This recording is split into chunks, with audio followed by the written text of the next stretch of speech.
오늘도 아버지 앞에 나와 기도에 힘쓰시는, 예배에 힘쓰시는 여러분들을 진심으로 환영하고 축복합니다. 오늘 말씀의 제목은 눈을 뜬 바디메오라는 제목입니다. 오늘은 한 달에 한 번 있는 교사, 부모, 연합 수요 예배로 드리는 날이죠. 교사와 부모가 함께 연합하여 예배를 드리는 그런 예배의 날인 것입니다.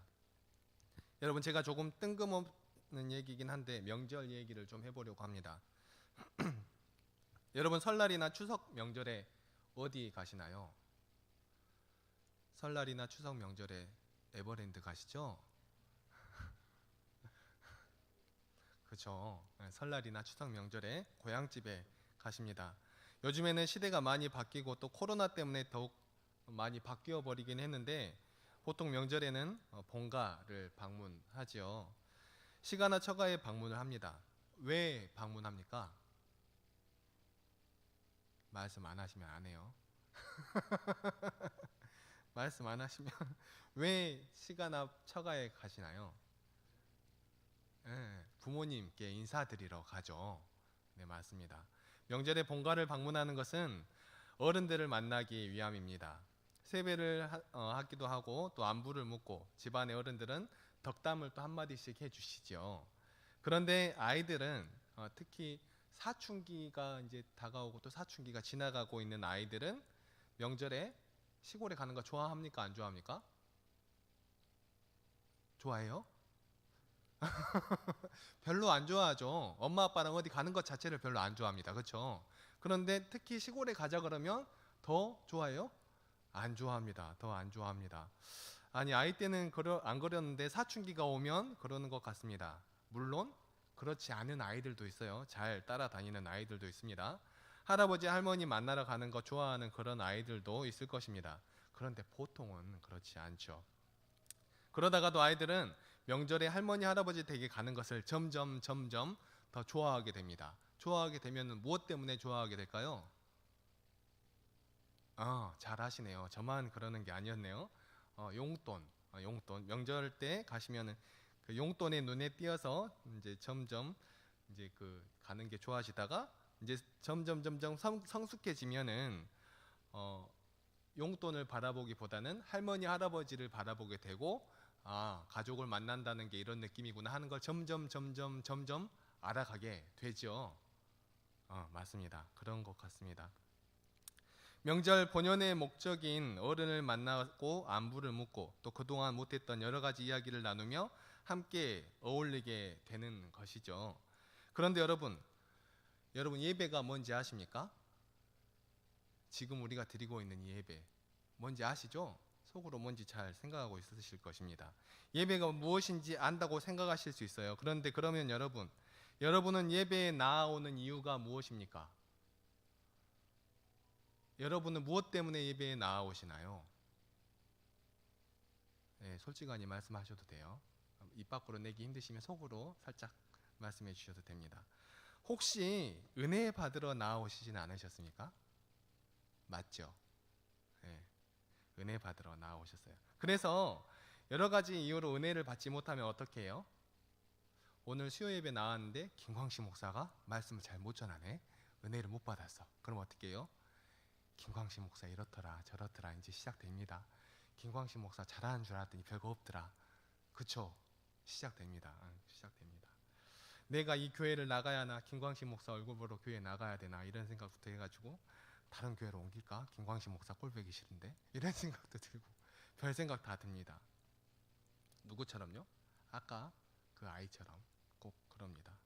예배를 사전적인 의미로 간략하게 정의를 하면 이렇게 정의할 수 있습니다. 하나님께 최상의 가치를 인정하며 그에 합당한 존경과 영광을 돌리는 것, 그것이 예배입니다. 하나님의 말씀을 듣고 내가 은혜를 받아서 나의 삶이 조금 더 윤택해지면 좋겠다, 그런 것이 예배입니까? 아니요. 너무나 잘 아시죠? 아닙니다. 하나님께 최상의 가치를 인정하며 하나님께서 정말 나의 지고이 높으신 분이고 나의 삶의 최고의 가치이시며 나의 가장 소중하신 분입니다 라는 그런 고백, 그런 고백과 그런 고백에 합당한 존경과 영광을 올려드리는 것, 그것이죠. 명절에 부모님을 찾아가는 이유가 부모님의 얼굴을 보고 안부를 묻고 이야기를 나누고 있는데, 아이들처럼 명절 때마다 용돈 받는 걸 기대하고 나아가면 조금 아이들 같은 거죠. 예. 예배라는 것은 하나님께 영광 올려드리고 하나님을 찬양하는 것이고 하나님을 높여드려야 하는 것인데, 우리는 지금 어떤 모습입니까? 아이들 보고 애 같다 그러면 싫어해요. 그런데 조그만한 꼬맹이들 보고 애 같다 그러면 당연한 말을 왜 하지 하고 별로 안 싫어합니다. 근데 적당히 컸어. 적당히 컸는데 야, 너 아직도 꼭 애 같다 그러면 좋아합니까? 싫어합니까? 엄청 싫어하죠. 여러분들 제가 이런 말씀 드리니까 좋아요? 싫어요? 별로 안 좋죠. 별로 안 좋은 줄 다 알아요. 그래도 해야 돼. 말씀이니까 해야 됩니다. 여러분은 이런 말씀을 또 어떻게 받아들이실지 모르겠지만, 말씀을 받아들이고 그 말씀을 따라 나아갈 때 어떤 일들이 벌어질지 바라보아야 합니다. 오늘 교사 부모 연합 수요 예배에 나오신 여러분, 우리가 믿음의 선배로서 아이들을 키우고 양육하는 입장에서 먼저 성숙한 믿음의 본을 보여 이 세상의 다른 어떠한 존재보다 지극히 크신 존재이신 하나님을 경배하며 예배하는 삶으로 나아가는 귀하고 복된 시간이 되시기를 간절히 소망합니다. 하나님께만 답이 있습니다. 하나님께만 그 소망이 있습니다. 그것을 믿고 깨닫고 하나님을 의지하며 나아갈 때 하나님께서 야, 너 나 복 받으러 왔냐? 야, 나 너한테 복 안 줘.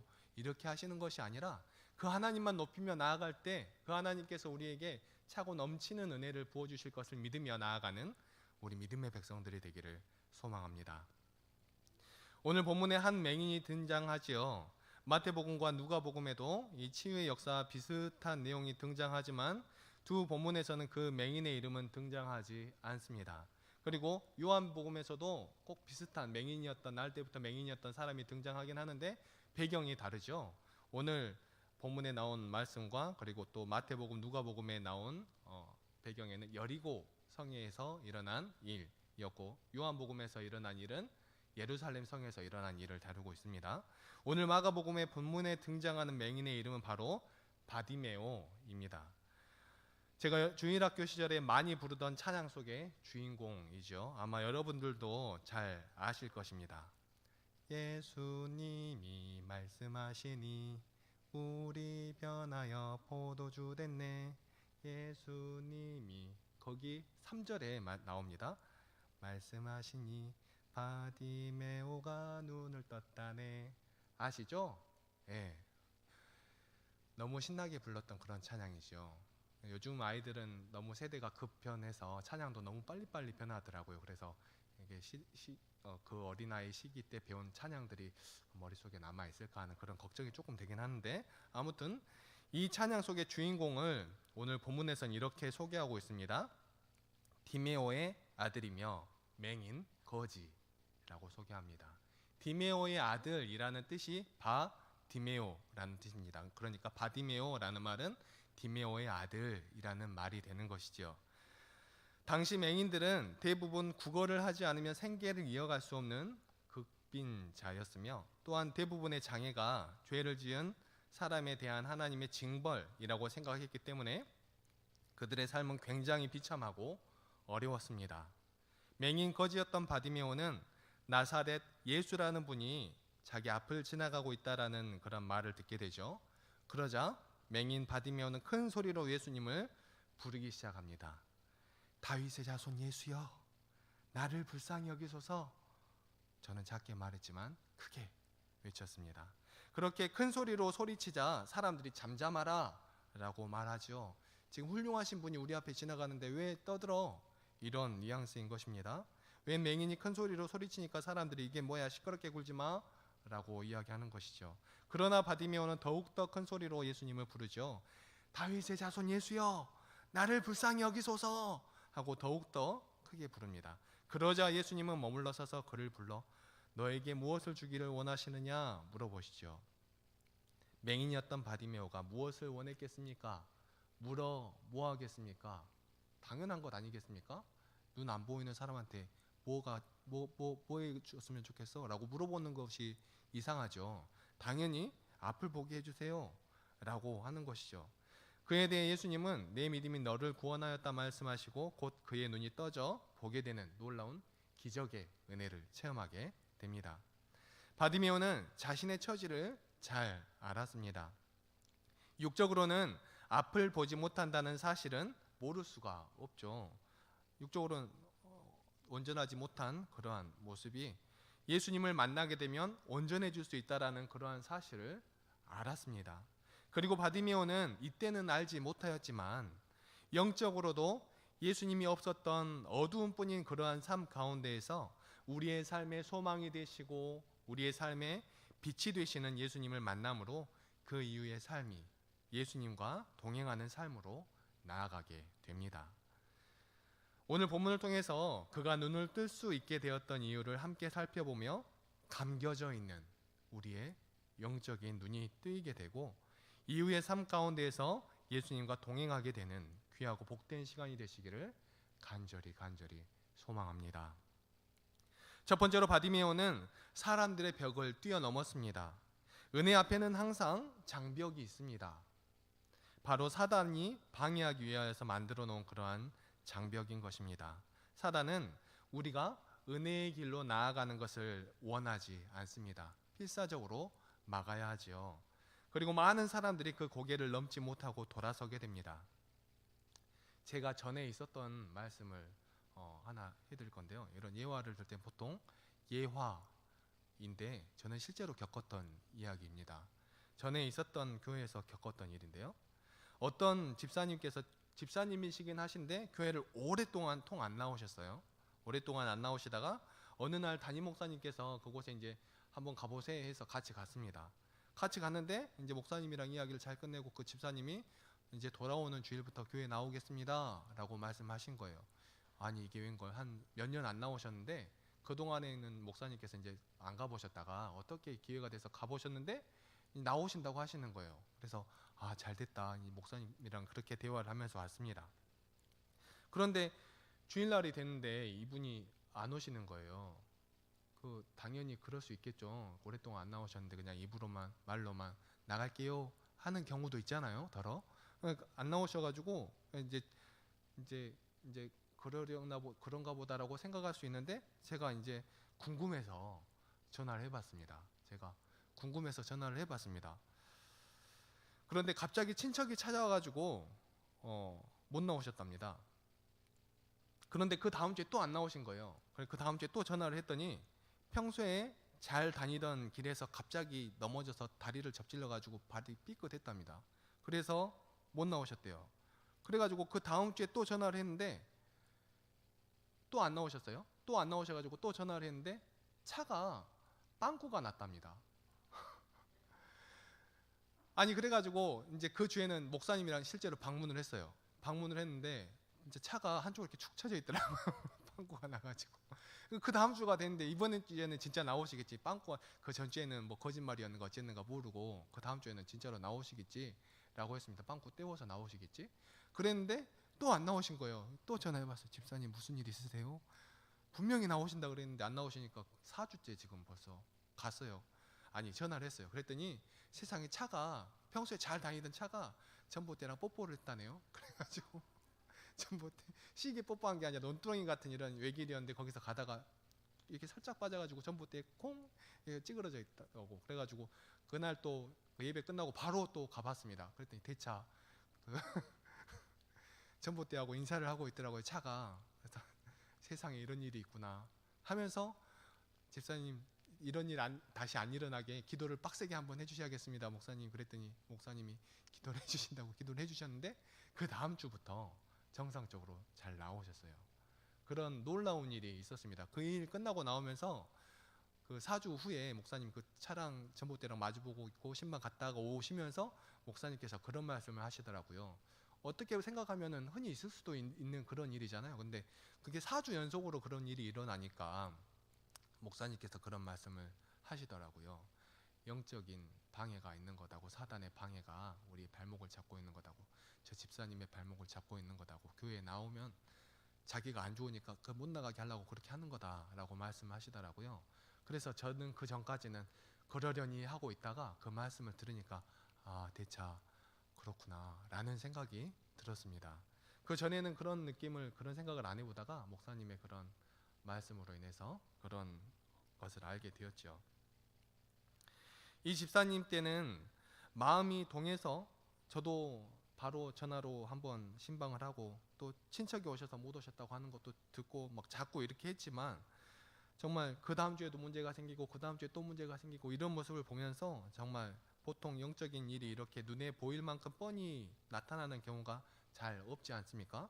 그런데 그것을 보면서 정말 그것을 바라보는 것이 영적 통찰일 텐데 저는 아직 많이 미숙하구나 하는 그런 생각을 했었었고, 또 하나님의 나라의 역사가 이런 큰 국가적인 상황 가운데 일어나는 그러한 일도 있겠지만, 이렇게 한 사람 한 사람에게 정말 세세하게 영적인 방해도 일어나고 그 가운데 하나님의 역사도 일어나고 하나님이 그 한 영혼을 위하여서 또 이런 일들을 이루어 가시는구나 하는 그러한 일도 깨달을 수 있었던 그러한 사건이었습니다. 바디메오는 예수님께서 지나가신다는 말을 듣게 되었습니다. 그리고 바디메오는 예수님의 관심을 끌기 위해서 예수님께 자기의 소리가 들렸으면 했으면 그러한 생각 때문에 꼭 예수님을 만나기 위하여서 소리를 질렀습니다. 소리 질렀습니다.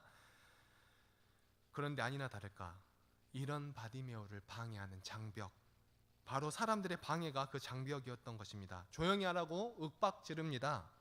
꼭 조용히 해야 될 것 같죠. 자기는 아무것도 아니잖아요.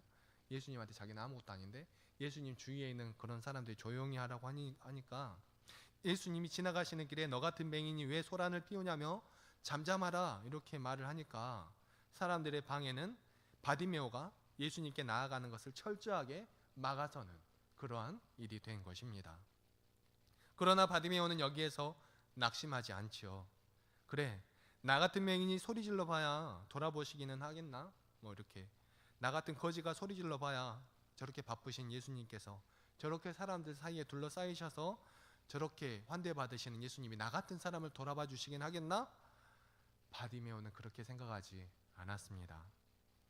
높은 사람들의 장벽이 가로막으면 가로막을수록 오히려 더욱더 소리질러 거듭 외쳤습니다. 다윗의 자손 예수여, 나를 불쌍히 여기소서. 아니, 이것보다 더욱더 간절하고 큰 목소리로 불렀을 것입니다. 주위의 사람들이 조용하라고 꾸짖어도 그는 더욱더 큰 소리로 소리쳤겠죠.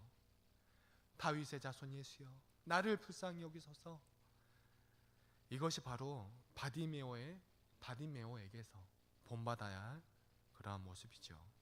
나를 막아서는 장벽 앞에서도 굴복하지 않고 믿음을 향해서 나아가는 그 간절함, 그리고 바디메오에게서 이 확신에 찬 믿음, 그것을 배워야 하는 것입니다. 시련을 겁내는 사람이 있습니다. 그래서 우리에게 시련이 없기를 기도하는 그러한 사람이 있습니다. 여러분, 선택하라고 하면 어떤 것을 선택하겠습니까? 바디메오처럼 눈이 안 보였다가 눈이 떠지는 것을 고르실래요? 아니면 아무 일도 없이 평안하게 살다가 가는 것을 고르실래요? 근데 조건이 있습니다. 아무 일도 없이 평안하게 살다가 예수님 못 만나고 가는 것. 바디메오처럼 그렇게 힘들게 살지만 어느 순간 예수님 만나서 눈도 뜨고 예수님과 함께 가는 것. 굳이 두 가지 중에 고르라면 어떤 것을 고르시겠습니까? 목사님, 저는 평안하게 살다가 예수님 만나고 싶은데요. 속으로 다 이렇게 생각하고 계시죠? 잘합니다. 저도 그랬으면 좋겠으니까요. 그런데 우리는 예수님 만난다는 것, 그것이 얼마나 큰 사건인지, 그것이 우리에게 우리의 삶 가운데 어떠한 고난이 우리의 삶 가운데 평생 있었을지라도 그것을 모두 다 갈아엎어 버릴 수 있는 놀라운 사건이라는 것을 고백할 수 있는지, 그것을 묻는 것입니다. 여러분은 어떠한 선택을 하시겠습니까? 만약에 여러분들이 선택할 수 있다면요. 어려운 문제입니다. 어려움이 있을 때에 더욱 매달리는 신앙이 더욱 값지고 복된 신앙입니다. 이러한 신앙이 예수님의 역사하심을 보게 되는 살아있는 변화를 일으키는 신앙임을 잊지 말아야 합니다. 우리의 삶 가운데 이러한 어려움, 이런 정도의 어려움을 만나기란 그것도 쉬운 일은 아니죠. 그런데 이러한 어려움 말고도 우리의 삶 가운데는 많은 여러 가지 어려움이 찾아옵니다. 신앙생활을 하는 와중에서도 찾아옵니다. 다른 사람들과의 갈등이 문제일 수도 있고, 때로는 어떠한 자리에 세워졌을 때 그 자리를 잘 감당할 수 있을까 하는 그러한 고민거리일 수도 있고, 여러 가지 것들이 있을 수 있겠죠.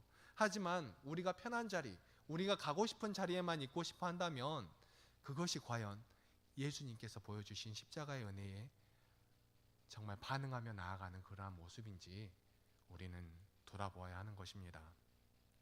사랑하는 성도 여러분, 우리의 믿음이 장벽을 바라보고 돌아서서 주저하는 그러한 신앙이 아니라 말씀에 순종하여 더욱 부르짖는 그러한 믿음으로 그 장벽을 무너뜨리고 그 장벽을 뛰어넘는 위대한 신앙이 되시기를 간절히 소망합니다. 두 번째로 바디메오는 기회를 놓치지 않았습니다. 바디메오에게 본받아야 할 자세, 그것은 바디메오가 예수님을 만났을 때 예수님을 자신의 문제를 해결해 주실 분으로 인정했다 하는 것입니다. 바디메오에게 소원이 있다면 그것은 바로 눈을 뜨는 그것이었을 것입니다. 나도 남들처럼 눈이 보여서 이 두 눈으로 세상을 보면서 정말 정상적으로 살아가면 좋을 텐데, 그런데 하루는 구걸을 하다가 옆 사람들이 이야기하는 것을 듣게 되죠. 나사렛에서 오신 예수님이라는 분이 병든 사람을 고쳐주신대. 안진뱅이도 일어나고 귀신 들린 사람도 예수님 만나면 고침을 받는데, 그리고 시일이 지난 어느 날 사람들이 웅성거리는 소리를 듣게 됩니다. 저기 예수님이 지나가신대. 그런 소리를 듣게 됩니다. 맹인 바디메오는 예수님이 지나가신다는 그 소리를 듣고서 좋은 구경이 났다라고 생각하지 않습니다.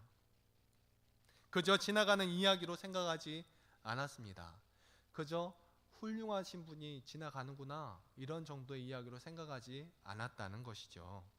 바디메오는 예수님을 나의 마음을 위로해주는 좋은 말씀을 해주시는 그러한 분으로 알지 않았습니다.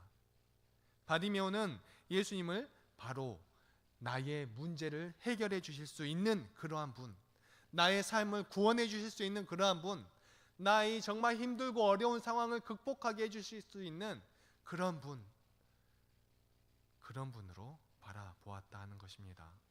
이런 기회를 맞이한 사람은 어떻게 됩니까? 여러분, 이런 기회를 맞이해 본 적이 없으시죠? 여러분, 만약에 예를 들어서 이거는 예입니다. 정말 이렇게 되기가 힘들어요. 여러분이 만약에 불치병에 걸렸어요. 죽어도 못 고치는 그러한 병에 걸렸어요. 그랬는데 고칠 수 있는 의사가 나타났다. 어떻게 하시겠습니까? 나랑은 상관없는 이야기하고 생을 포기하시겠습니까? 아니면 어떻게 해서라도 나서보려고 노력하실 겁니까? 당연하죠. 어떻게 해서라도 나서보려고 노력하시겠죠. 이런 경우는 조금 어렵지만 또 다른 어려운 경우, 여러분 만약에 여러분 아는 사람 중에 가까우신 분 중에 훌륭하게 높으신 분이 있는데 그분이 어떻게 하다가 고급 주식 정보를 얻게 됐어요. 그래가지고 언제 무슨 일이 있어가지고 이 주식이 엄청나게 뛸 거다라는 정보를 갑자기 들었어. 그럼 여러분 그 정보를 김광식 목사에게도 알려주고 우리 담임 목사님에게도 알려주고 옆에 계시는 분에게도 알려주고 동네방네 다 알려서 같이 잘 먹고 잘 살게 되실 겁니까? 아니면 여러분만 몰래 딱 여러분만 사가지고 여러분만 부자 되실래요? 말씀 못 하시겠죠?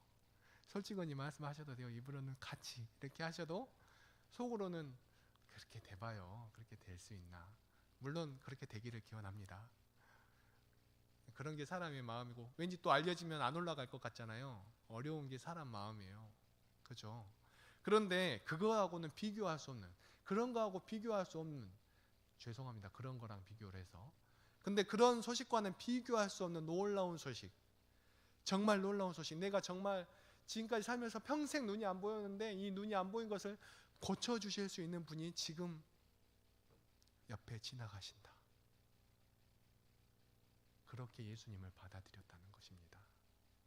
그런 상황이 왔다는 것입니다. 소경 바디메오에게 지금의 상황은 세상의 어떠한 것과도 비교할 수 없는 놀라운 상황인 것이죠. 재산이 조금 더 많아지면 좋은 것과 아예 없었는데 어느 정도 생기면 좋아지는 것, 어떤 게 좋은 것입니까? 정말 바디메오는 애타는 마음으로 발을 동동 구르며 소리 지르기 시작했습니다. 다윗의 자손 예수여, 나를 불쌍히 여기소서. 나의 일생을 바꿀 수 있는, 지난 평생 동안 고생했지만 힘들었지만 슬펐지만 그 모든 눈물을 씻어줄 수 있는 그런 기회가 지금 내 앞에 지나가고 있는데, 거기에서 점잔을 빼면서 뺄 것 다 빼면서 지킬 것 다 지키면서 양보할 것 다 양보하면서 알려줄 것 다 알려주면서 저기 땅값 올라간대, 저기도 땅값 올라간대, 저 주식 올라간대, 이렇게 해줄 사람이 어디 있겠냐는 것입니다. 예수님, 저기 잠깐 시간 되시면 저 좀 만나실 수 있으실까요? 아, 예수님 지금 바쁘시다고 다음에 전화하겠습니다. 아, 예수님 저 좀 바라봐 주세요. 이렇게 했을까요? 아니면 예수님 제가 눈을 좀 뜨면 살 것 같은데, 예수님 제가 좀 팔자 좀 필 것 같은데, 예수님 저 좀 어떻게 안 될까요? 그렇게 하실까요? 그게 아니면 좋게, 전능하신 나의 주님, 사랑이 많으시고 한량이 없으신 주님, 능력이 무궁하시고 크신 주님, 저를 제발 고쳐주시옵소서. 예수님 저 앞에 지나가시는데 옆에서 이렇게 기도하고 있으실까요? 예수님 앞에 지나가시는데 옆에 사랑과 은혜가 충만하신 하나님 아버지, 예수님 앞에 지나가고 계시는데 그렇게 하실 분이 있으실까요? 그렇게 하시면 이런 소리 듣죠? 바보. 이런 소리 듣습니다. 바디메오는 자신에게 찾아온 그 기회를 놓치지 않고 붙잡으면서 예수님을 자기를 고쳐주실 수 있는 분으로 고백하고 그 예수님께 달려들었습니다. 저돌적으로 달려들었습니다. 그리고 소리쳤지요. 다윗의 자손 예수여, 다윗의 자손 예수여. 그리고 불렀습니다. 사랑하는 성도 여러분, 우리도 예수님을 그렇게 불러야 합니다. 우리도 예수님을 그렇게 찾아야 합니다. 우리가 예수님 앞에 설 때 바디메오와 같은 그런 자세가 있어야 합니다. 그런데 여러분, 소리는 하나님께만 치셔야 합니다. 아무리 좋은 일이라도 사람들에게 소리치면 싫어라 해요. 하나님께 이렇게 부르짖으며 나아갈 수 있는 믿음의 백성들 되기를 소망합니다. 예수님 만나는 일을 기회로 삼고 예수님이 나의 문제를 해결해 주실 수 있는, 삶의 문제를 해결해 주실 수 있는 그러한 능력으로 확신하고 큰 소리로 주님의 이름을 불러 그 기회를 붙잡으며 나아가는 성도가 되기를 소망합니다. 예수님께서는 천국은 침노하는 자의 것이라고 말씀하십니다. 기름 없는 열 처녀를 향하여 기름 가진 열 처녀가 절대 그 기름을 양보하지 않았지요. 하나님의 은혜는 양보하는 것이 아닙니다. 다른 것은 다 양보해도 은혜는 양보하면 안 되는 것입니다. 사모하고 더욱 사모해야 합니다. 사도 바울은 은혜의 임박성에 대하여 고린도후서 6장 2절에 이렇게 말씀합니다. 이르시되 내가 은혜 베풀 때에 너에게 듣고 구원의 날에 너를 도왔다 하셨으니 보라 지금은 은혜 받을 만한 때요 보라 지금은 구원의 날이로다. 아멘. 바로 지금 이 시간이 우리가 은혜 받을 때입니다. 다음에 나중에 은혜 받겠다, 아니요. 하나님께서 은혜 주실 때 받겠다, 아닙니다. 하나님은 언제나 우리에게 은혜를 부어주시는데 받는 우리의 마음에 조금 문제가 있는 것입니다. 하나님의 은혜를 받는 데 있어서 다음에 나중에라는 그러한 생각과 말은 버리시기 바랍니다. 그리고 지금, 바로 지금이 은혜 받을 만한 기회라는 사실을 기억하며 하나님의 은혜를 사모하며 나아가는 믿음의 백성들이 되시기를 소망합니다. 오늘 바로 지금 바디메오와 같이 예수님 만나 있는 우리 성도들이 되어야 할 것입니다. 그리고 하나님의 말씀을 무슨 옛날 이야기나 동화로 생각하시는 그러한 분들도 있습니다. 잘 안 믿어지는 이야기니까 그러실 수 있다라고도 생각해요. 믿어지는 것이 하나님의 은혜인데 그 믿어지지 않는다라는 것이 하나님의, 믿어지지 않는 것 때문에 은혜가 안 되시는 그러한 분들도 있습니다. 그러나 믿기 힘든 그 은혜를, 믿을 수가 없는 그 놀라운 은혜를 믿는 그 은혜가 우리와 함께 하여야 하는 것입니다. 믿어지는 일이라면 별로 그렇게 은혜가 안 됩니다. 쉽게 믿어지는 일이라면 별로 은혜가 안 돼요. 예를 들어서 김광식 목사는 키도 크고 잘생겼다, 이런 사실을 이야기하면 누가 맞아 박수치며 이렇게 하겠습니까? 그렇게 안 하죠. 그렇게 안 합니다. 그런데 믿어지지 않는 그러한 놀라운 일들을 말하면, 그러한 일들이 일어나면 병든 사람이 나섰대, 평생 동안 못 보던 사람이 눈을 떴대, 안진뱅이가 일어났대. 안 믿어지시죠? 안 믿어지시죠? 안 일어날 것 같은 그러한 일들이 일어났다라는 것을 알고 믿을 때 예수님의 그러한 사랑과 소망과 능력이 우리 가운데 임하셨다라는 것을 믿고 의지하며 나아갈 때, 우리의 능력이 닿지 않는 것, 그런 일이 일어나는 것이 놀라운 일이 아니겠습니까? 하나님이 우리 눈에도 보이고 예수님께서 우리 머리로 이해되는 것만 하시는 그러한 분이시라면, 그런 분을 믿는다는 것은, 글쎄요, 예수님을 나의 기회로 보고, 나를 고쳐주실 분으로 보고, 나의 문제를 해결해 주실 분으로, 나의 삶의 문제를 정말 치유해 주실 수 있는 그러한 분으로 만나시기 바랍니다. 나의 문제를 해결해 주실 나의 주님으로 우리가 믿고 그분의 이름을 힘차게 부르면 예수님께서는 걸음을 멈추시고 바디메오에게 오셨던 것처럼 오늘 나에게도, 오늘 우리에게도 예수님께서 찾아오실 줄 믿습니다. 그리고 걸음을 멈추신 예수님을 만날 때 그 걸음을 멈추신 예수님께서 우리의 문제를 반드시 해결해 주실 것입니다. 우리의 문제를 해결해 주실 예수님을 붙드는 기회를 반드시 붙잡는 우리 모두가 되시기를 간절히 소망합니다. 마지막으로 세 번째, 바디메오는 자기 소원을 분명하게 고백했습니다. 자기 마음을 정확하게 말한다라는 것은 사실 매우 힘든 일이죠. 더욱이 자기의 인생을 정확하게 말하는 것, 자기의 신앙을 정확하게 말하는 것은 매우 힘이 드는 그러한 일입니다. 그런데 우리는 그것을 하나님께, 그리고 예수님께 고백해야 합니다. 더욱이 자기의 인생을 그렇게 솔직하게 아뢰 수 있어야 합니다. 왜 신앙생활 하십니까? 왜 예수님을 따라가십니까? 라고 질문을 할 때에 네, 저의 신앙의 목표는 이것입니다, 말할 수 있어야 하는 것입니다. 여러분, 제 신앙의 목표는 하나님을 찬양하는 것입니다. 그냥 뭉뚱그려 이렇게 말하는 것이 아니라 정말 즐거움으로 하나님을 찬양하며 우리 성도 여러분과 함께 즐거운 기쁨 가운데 정말 예배가 축제가 되어서 아버지 앞으로 기쁨으로 나아가는 것이 저의 목표입니다. 물론 목표가 다 같을 수는 없겠죠. 그러나 제가 가지고 있는 그러한 목표, 그것을 위해서 저는 열심히 달려갈 것입니다. 우리 성도 여러분들도 예수님께서 너는 무엇을 원하느냐? 너는 왜 신앙생활 하느냐? 라고 물어볼 때 분명하게 대답하실 수 있어야 합니다.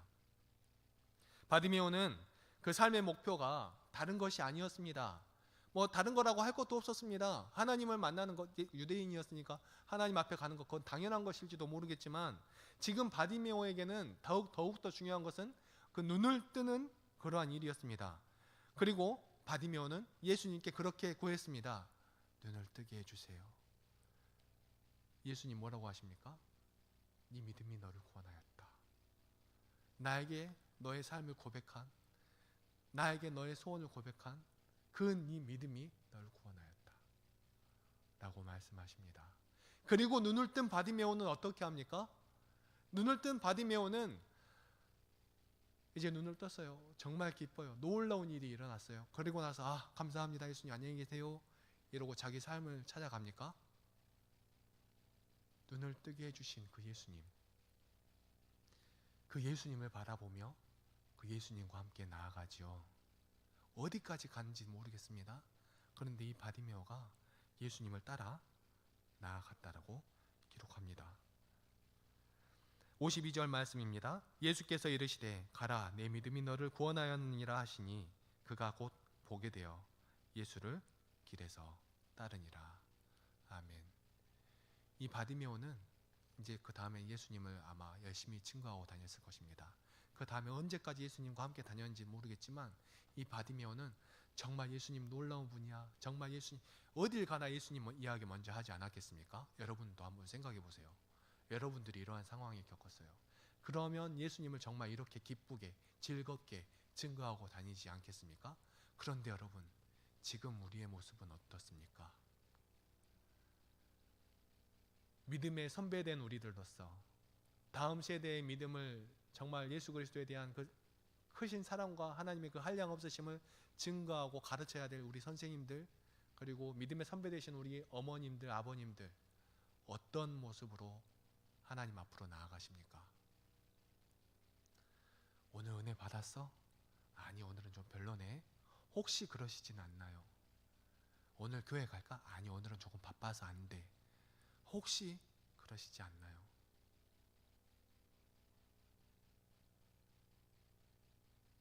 우리의 모습 돌아봐야 합니다. 하나님께서는 우리를 정말 사랑하십니다.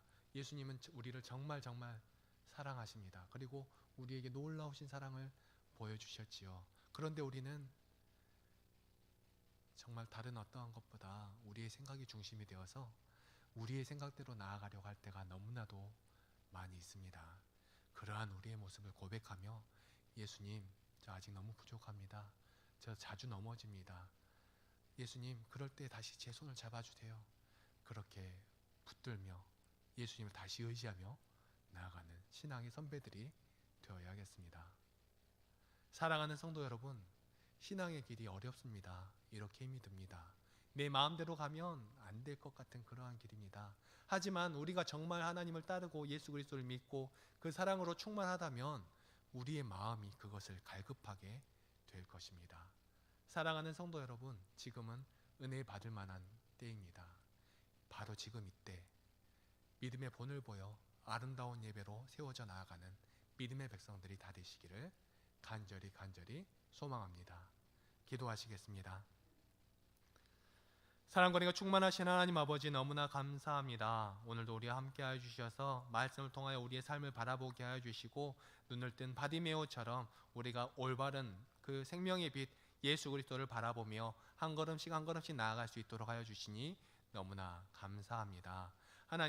하나님께서는 우리에게 놀라우신 사랑, 크신 사랑을 보여주시고 베풀어 주셨음에도 불구하고 우리는 다시 그 은혜를 입고도 우리의 것을 따라 나아갈 때가 너무나도 많이 있음을 고백합니다. 하나님, 우리의 삶 다시 한번 아버지 앞에 내어놓을 수 있도록 하여 주시고, 하나님을 온전히 따라 나아가는 믿음의 백성들 되게 하여 주시고, 특별히 사순절 기간 아버지 앞에 나온 우리들 더욱더 예수 그리스도의 한량 없으신 은혜를 바라보며 체험하며 나아갈 수 있는 우리들 될 수 있게 해달라고 기도하며 나아가는 우리들 될 수 있도록 도와주시고 인도하여 주시옵소서. 함께하여 주시니 감사드리오며 이 모든 말씀 사랑이 충만하신 우리 주 예수 그리스도의 이름으로 기도합니다. 아멘.